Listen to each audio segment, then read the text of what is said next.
Hey, I'm Birdman. I'm Bruce. Time to get on target at The hub. Here we are. Here we are at the cage. Somebody had a question. Yeah. They wanted to know how far you were shooting. It looks kind of funny how we did have to do the videos because we go in front of the stalls. Right. We try to shoot just a little over 7 yards, a few feet back from the 7 yard, and we shoot at the 15 Yeah, yard. shoot. So you're eight and a half. Yeah, Sometimes. I'm thinking maybe we're 20, maybe we're 25 feet.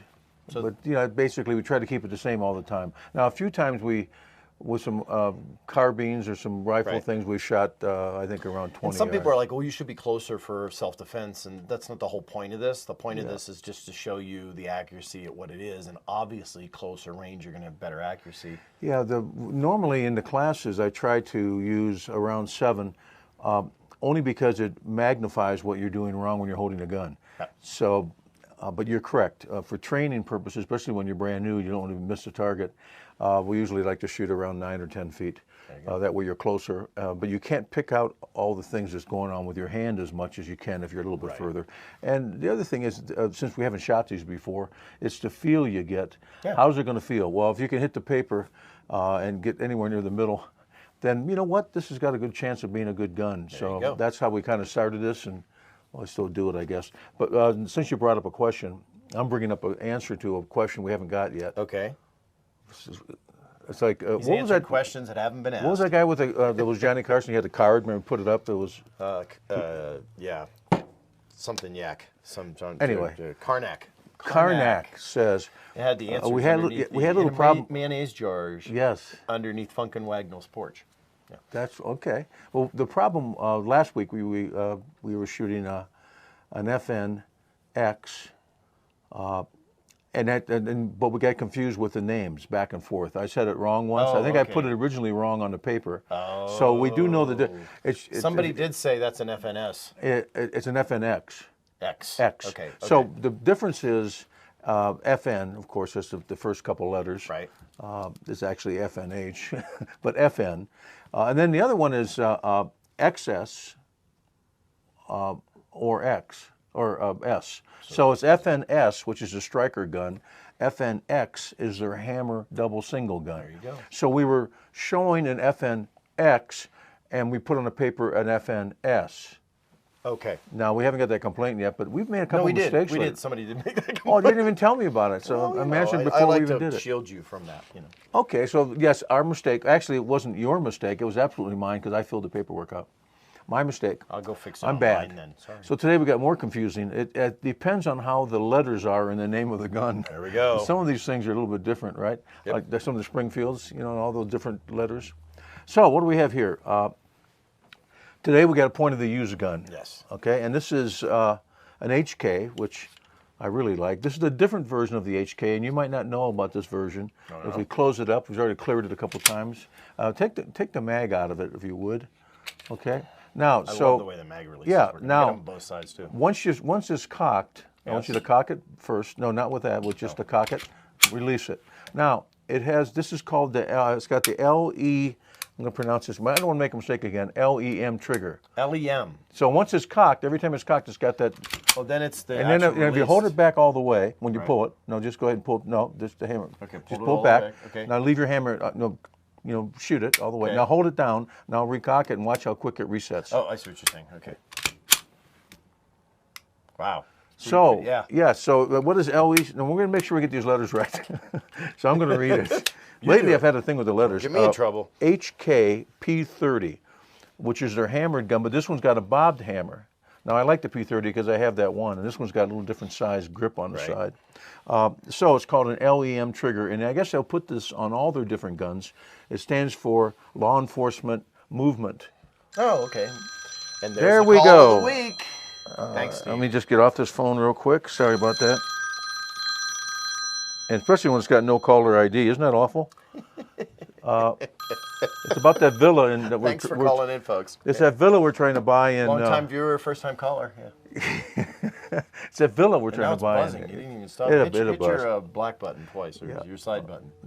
This one. Hit the side button twice, not the volume. There you go. Rate the voicemail, folks. We need to have a little training session after this. I'm embarrassed for that. Kind of.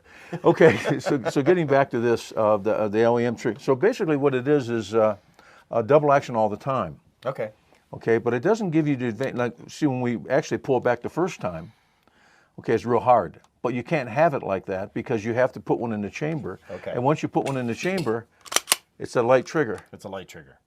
So it's always a light trigger. Okay. It's always going to be like that every time you fire it. And if you get used to this, well, let's just shoot it. Okay. Boom.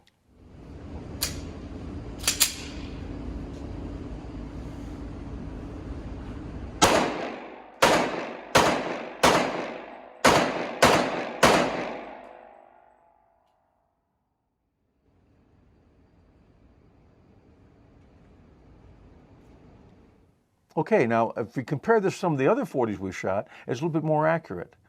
And I think it has to do with a couple things. Number one, I have a P-30, not a 40. It's got to do with the gun. But the gun is just, look at the feel of it and how it fits in the hand. I tell you, I had a VP9, which is the nicest 9 feeling version gun, of this, and it's probably the most accurate 9mm you can buy. Yeah. And it fits good. for most people. Yeah. And accuracy has to do with a lot of different things, but I'm talking about accurate in the standpoint that you can put it in somebody's hand. And for some reason, this thing just fits. They've done a lot of design. And they see if they changed, somebody put that one on, put the fatter one there. Yeah, and I did that on mine too. You had a fatter one on the one side and the lighter one. I was thinking on a the fatter other one side. on the other side. Yeah, I don't know why. But and you could almost feel this as a squeeze Now, this is ball the when you same grip on it. 40 ammo that was shot in that gun the other week that I was all over the place with. So there's a difference in guns. I don't think I've changed that much the last couple of weeks. Well, I could have. But it fits good, so it shoots good. Right. I'd have to get used to this trigger all the time. It's got some advantages. The only downside to me, if there is a downside, is it doesn't allow me to have that 12-pound trigger pull first shot. First shot, so you're not. Yeah, okay. So basically, this is a holster gun. It's not a nightstand gun. It No. could be a nightstand gun, but no. And the other thing that's neat about it, okay, and then we'll go through the score. Yep. Besides this, it feels good in the hand, and that's those same hot 40 rounds that we shoot, and it was controllable. It seemed to be easier.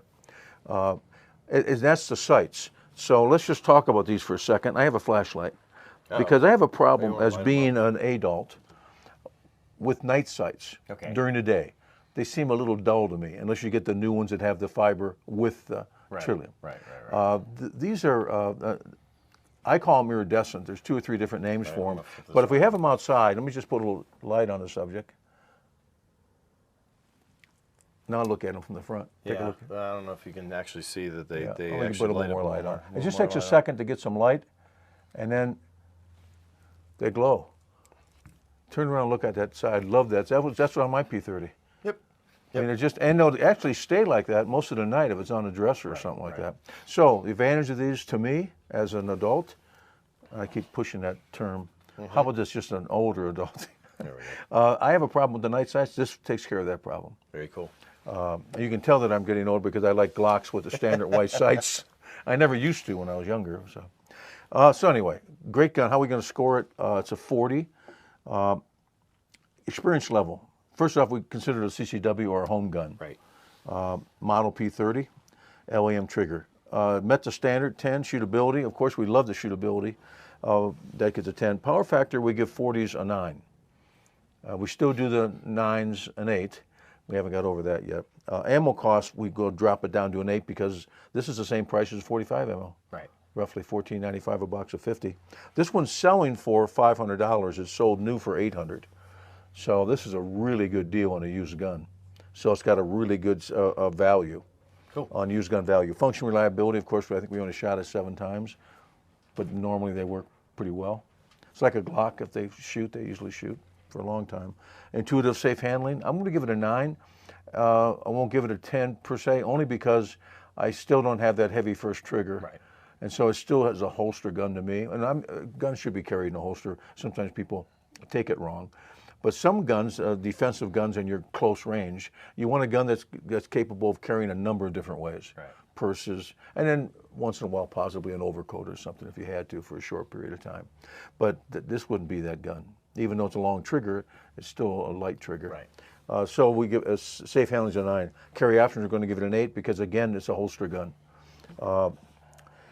So We're going to give it a 94. 94. It's a great gun. Value's 100%. Yep. I don't think, if people haven't paid attention to HK, now I probably would just go with the striker gun that you had, Right.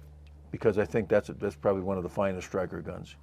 But anyway, this is a great gun. And these guys, H&K, are going to be at the Try and Buy right before the SHOT Show. So they're actually going to be there. Well, that'd be cool. Their new wares. So that'd be pretty cool. Well, that's really neat. Well, that's neat. So I look forward to that, I guess. Very cool. So that's it for this week. Oh, I was going to ask one other thing. No, we already covered the mistakes and how far we were. Awesome. Yeah, and we'll try to explain that. But any other questions, we'll We're try still to waiting on whether to shoot the Tavor shotgun. The weather's going to get better now. Well, we don't mind it being cold. We just don't want to sink in 2 feet of mud. Muddy and wet, and yeah, cool. So yeah, but I still have to look at it because Awesome. now I can't shoot it. Make sure you're checking out the hubaz.com. And then if you're down in Tucson, the store that opened just last year, they have a really big display and everything nice down there. And they have the electronic range. It's fun. Very cool. So check in with those guys down there. Awesome. Hey, I'm Birdman. I'm Bruce, and be safe. Hold on a minute. Not even close enough? You're close enough, yeah. No, I mean from the side. Yeah, you're good. You can't Yeah. see my shoulder. But tell everybody. Thank you very much for subscribing. Yeah, thanks. Keep going, and we're on our way.